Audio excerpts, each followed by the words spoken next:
Okay, then I will introduce you to our last talk. It is by Guillaume, the founder of Formaland, and he will talk about formal verification of implementations of the EVM. Hello everyone, thanks for the TUM organization, the opportunity of being there. So today we'll talk about formal verification for the Rust language that we do at Formaland, especially the context of verifying one of the implementation of the EVM, that is the REVM in Rust. Give some more about the context, what is formal verification, and why it matters for the EVM implementations.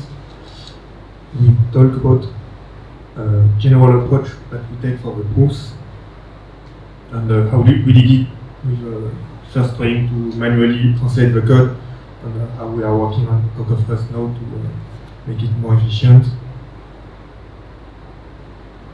Formal verification, we have had talk about it, so it's the idea of making sure that there is no second bug in a code according to a given specification.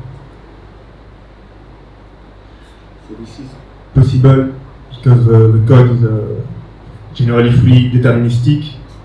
It's composed of 0 and 1, and there are precise formula to tell how to execute. So if we can represent the code in a mathematical way, it means that we can also prove properties about it, that we prove theorems, and in particular prove that some properties are true for whatever user inputs, even if there are infinitely many possible user inputs and iterations. And the basic reasoning principles are to go back to the definition of the languages and to have reasoning rules for each of the keywords of the programming language. So typically we have if keywords or switch case. For these keywords we do a reasoning by case with the then branch and the else branch of an if. And in each branch you assume that either the condition is true or false. When you have loops, you can do a reasoning by induction. So you check that your properties are true at the beginning of the loop. And after you show that if you assume that your property is true at a certain loop iteration, then it must be true for the next iteration. So similar to a proof that we can do on natural integers. And if the code is well structured with proper functions, we can also extend the proofs by doing first the verification of a function independently, and after assembling this verification by following the function calls. As an example of tools to do formal verification, there is Satora that was just presented. It is specialized for smart contracts with a lot of facilities to handle associated properties. There are also generic tools such as Coq-Lin or Isabelle. It can formalize any mathematical statements that are used by some mathematicians to verify their papers. And they can also verify any properties about programming languages. Also tools that are more on the automation side, so the SMT solver that was also presented with Z3, probably the most popular one. So generally you have trade-off between these tools for their, how much expertise they need and how much expressive they are and how much automatic they are. And we focus on the code system that is very generic, so the idea is that we can always verify what we want, even if it can take more time. For the EVM, so it's the Ethereum virtual machine, it's what interprets the smart contracts. One particularity of the Ethereum blockchain is that there are many competitive implementations. It's a choice by design to have implementation diversity. So the main ones, I think, are the Go Ethereum, they implemented in Go. There's also the Python specifications. It is a simplified version of the EVM with a very readable code. It is used by people doing experimentations on new proposals on the EVM. And there is also some Rust version, the REVM, that is more used for layer 2s because it's very efficient. It's written in Rust. It can get compiled to RISC, zero knowledge virtual machines. So that's the one that will be used quite probably for the next generation of zero knowledge version of Ethereum. So the risk with this diversity is that there might be a divergence in the implementations. And if for a specific smart contract, two different EVM do not produce the same results, then it means that you might have a smart contract attack because you will have verified your contract on the layer 1, for example, with Go Ethereum. And after, if you deploy on a layer 2 with REVM, if it doesn't behave exactly the same way, it means that all your audits might be with false instructions that differ. And also there is the risk of having a fork of a chain, because if one part of the network approves a transaction and the other one says that there is an error, then there will be disagreement and potentially slowdown of the network.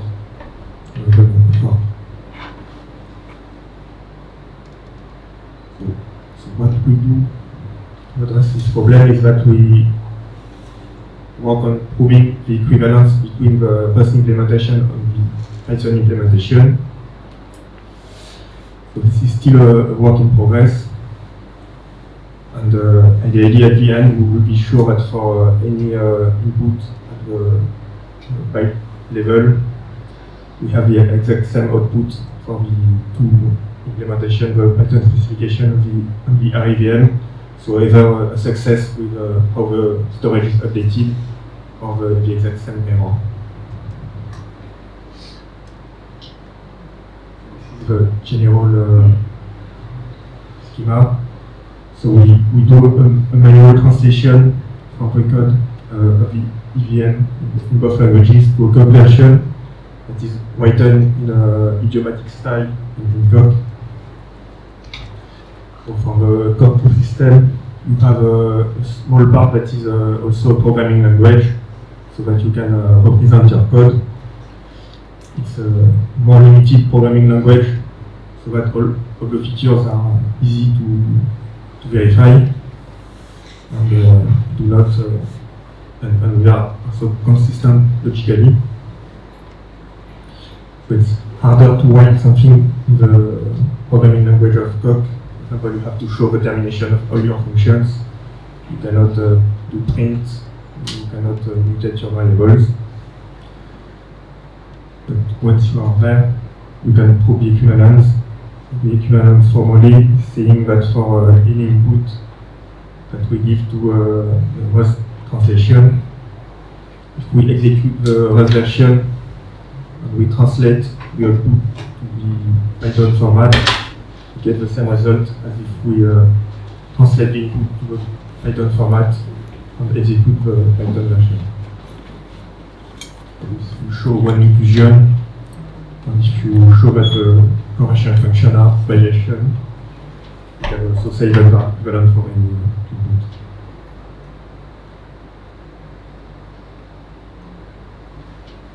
So if we look at what the code looks like, so this is the implementation of the division of code in the Python version.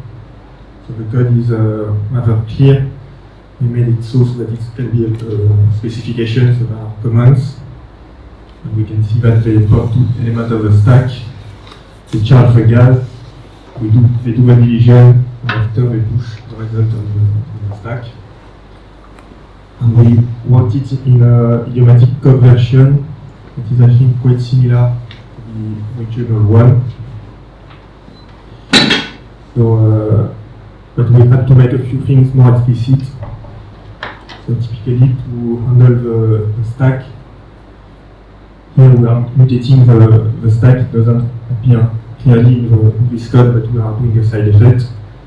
So the way we encode side effect in code is to have a monadic expression. So this is this let s question mark.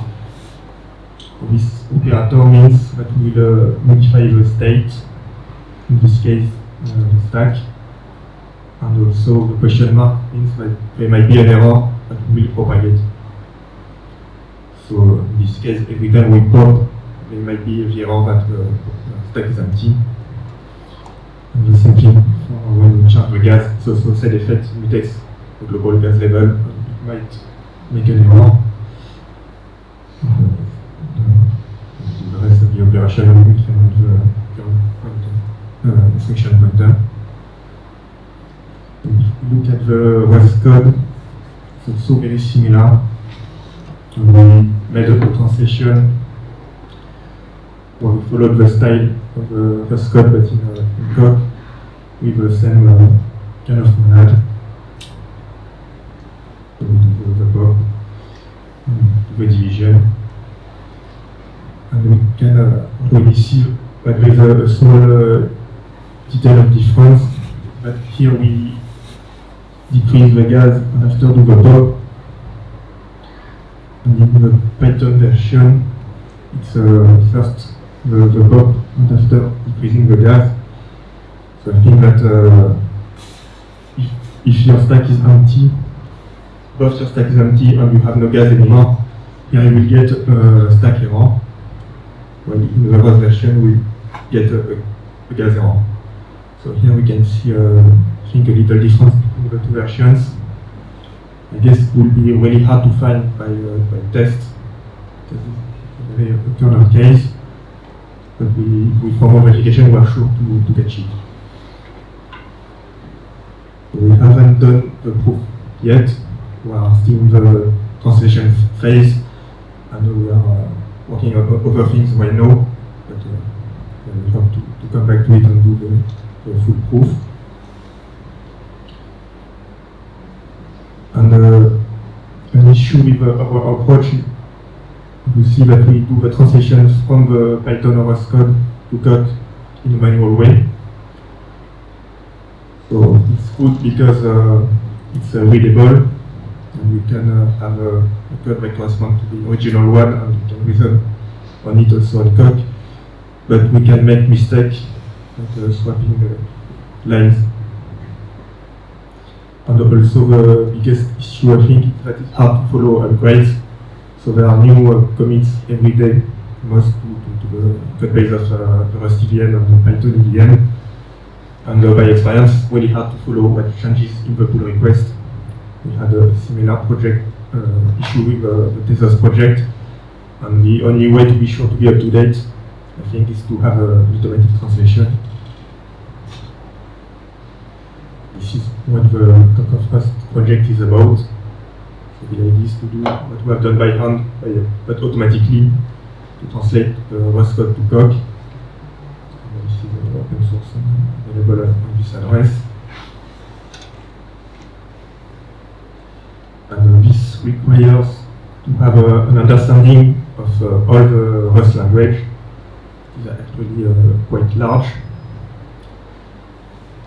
In the Rust language is great, but they added a lot of features to be both high level and low level, and that makes the language quite complex if you see the details. But we made our tool connecting to the Rust compiler to reuse the parser of the Rust compiler and do the translation from an intermediate language that is TH-IR, where you still have the expressions. But you also have type information on each sub-expressions.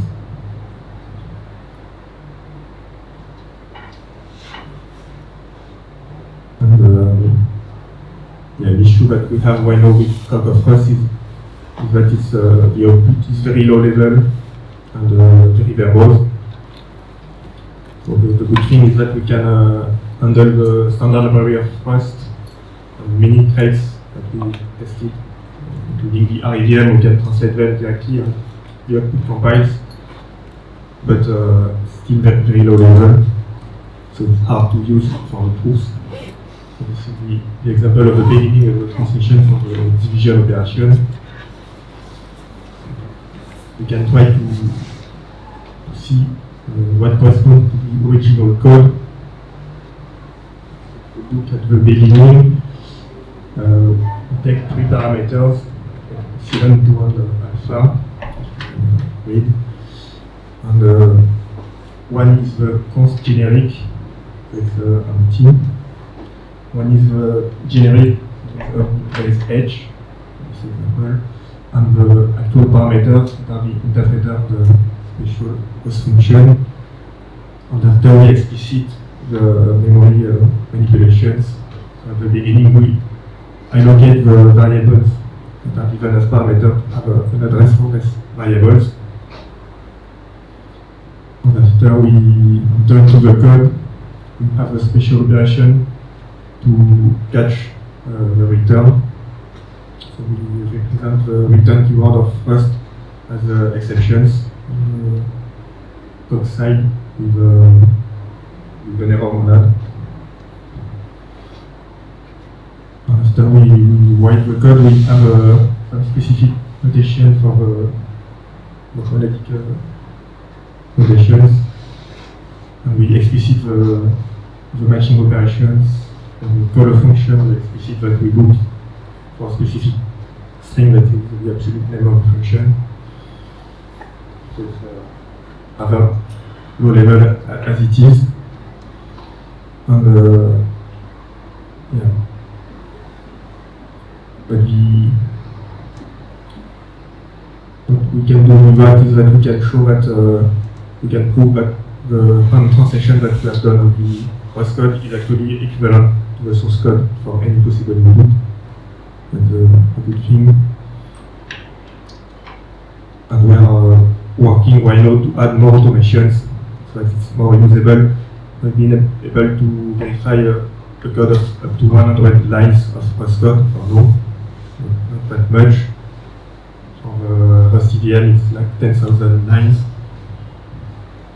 Our idea is to add an intermediate step that we call links, where we do all the meanings and all the typings that we lost in the translation, and we generate this intermediate step using Python script.